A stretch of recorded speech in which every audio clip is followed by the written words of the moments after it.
আর বাংলাদেশের ভিতর দিয়ে ট্রেন চলাতে চায় ভারত। ভারত ও বাংলাদেশের মধ্যে ট্রেন বৃদ্ধির পরিকল্পনা নেওয়া হয়েছে। এবার বাংলাদেশের ভিতর দিয়ে আগরতলা হয়ে কলকাতা পর্যন্ত ট্রেন চলাতে চাইছে ভারত সরকার। বাংলাদেশের রেলপথ ব্যবহার করেই এই ট্রেন চলাবে ভারত। ইতিমধ্যে বাংলাদেশের রেলওয়ের কাছে একটি প্রস্তাব জমাও পড়েছে ভারতের পক্ষ থেকে। এই রেলপথ চালু হলে এই রুটে অন্তত 100 কিলোমিটার পথ কমে যাবে। একটি রেলপথ যেটি বালুরঘাট থেকে হিলি হয়ে বাংলাদেশের ভিতর দিয়ে ত্রিপুরা ও মেঘালয় যাওয়ার জন্য পরিকল্পনা করেছে ভারত সরকার। ভারত এবং বাংলাদেশের মধ্যে ট্রেন বৃদ্ধি করার পরিকল্পনা করা হয়েছে। একই সঙ্গে বাংলাদেশের ভেতর দিয়ে আগরতলা থেকে কলকাতা পর্যন্ত ট্রেন চালানোর পরিকল্পনা করাও হয়েছে। অন্যদিকে বাংলাদেশে রেলপথ ব্যবহার করে ট্রেন চালাতে চাইছে ভারত। এই জন্য বাংলাদেশ রেলওয়ের কাছে একটি প্রস্তাব জমা পড়েছে ইতিমধ্যেই।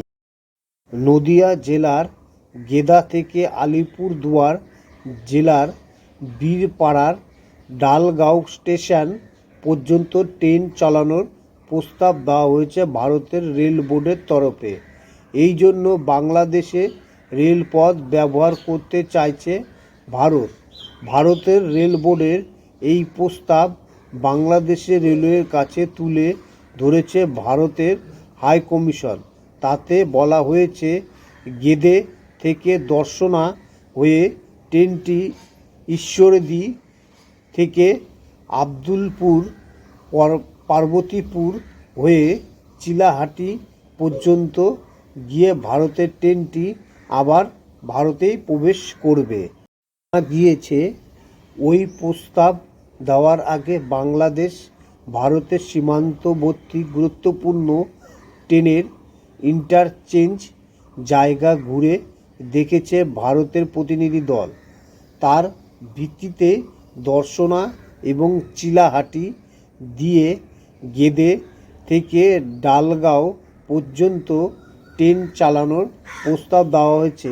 এই রেলের প্রস্তাবে করতে পারলে ভারতের অন্তত 100 কিলোমিটার পথ নিমিষে কমে যাবে। এই প্রস্তাব পাওয়ার কথা স্বীকার করেন বাংলাদেশ রেলওয়ের জেনারেল ম্যানেজার সরদার শাহাদাত আলী।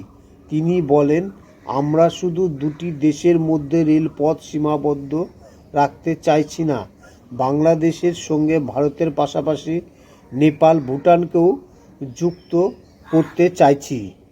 নিয়ে প্রস্তাব জমা দেওয়া হলেও তাতে বেশি কিছু ধোঁয়াশা আছে। বাংলাদেশে কালের কণ্ঠ পত্রিকার প্রতিবেদন অনুসারে প্রাথমিকভাবে ওই রুটে পরীক্ষামূলক ট্রেন চালানোর প্রস্তাব দেওয়া হয়েছে। তবে সেটা যাত্রীবাহী না পণ্যবাহী হবে তা প্রস্তাবে জানানো হয়নি। সেই সঙ্গে জানানো হয়েছে, ওই রুটকে ভারত ট্রানজিট করিডর হিসাবে ব্যবহার করবে। যোগাযোগ বিশেষজ্ঞ ও বাংলাদেশে প্রকৌশল বিশ্ববিদ্যালয়ের অধ্যাপক শামসুল হকের মতে, ভারত এই পথ ব্যবহার করে যে লাভ করবে তার থেকে নিজের পাওনা বুঝে নিতে বাংলাদেশকে। তা না হলে দীর্ঘমেয়াদী বাংলাদেশের ক্ষতির পরিমাণ বাড়বে। যদিও এই প্রস্তাব নিয়ে এখনও পর্যন্ত সিদ্ধান্ত হয়নি বাংলাদেশে। জানা গিয়েছে, এ নিয়ে গত 15 তারিখে একটি থেকে মন্ত্রণালয় সভা হয়েছে। সেখানে বাংলাদেশের ট্রেড অ্যান্ড ট্যারিফ কমিশন ভারতের ট্রেন চালানোর বিষয়ে সবুজ সংকেত দিয়েছে বলে জানা গিয়েছে। ভারতকে রেল পথ ব্যবহার করতে দেওয়ার জন্য উপযুক্ত পরিমাণে টাকা নির্ধারণ করার প্রস্তাব দিয়েছে জাতীয় রাজস্ব বোর্ড। রেলের এক আধিকারিকের কণ্ঠকে জানিয়েছে বাণিজ্য মন্ত্রক ছাড়া বিভিন্ন মন্ত্রক এবং দপ্তর এ নিয়ে নিজেদের মতামত দিয়েছে। এ নিয়ে আবার একটি সভা হবে, তারপরে সবার মতের ভিত্তিতে সিদ্ধান্ত নিয়ে বিদেশ মন্ত্রকের মাধ্যমে ভারতকে জানানো হবে। সেই সঙ্গে জানা গিয়েছে ভুটান পর্যন্ত ট্রেন পাঠাতে চাইছে বাংলাদেশ। এর জন্য তারা ভারতীয় রেলের লাইন ব্যবহার করতে চাইছে।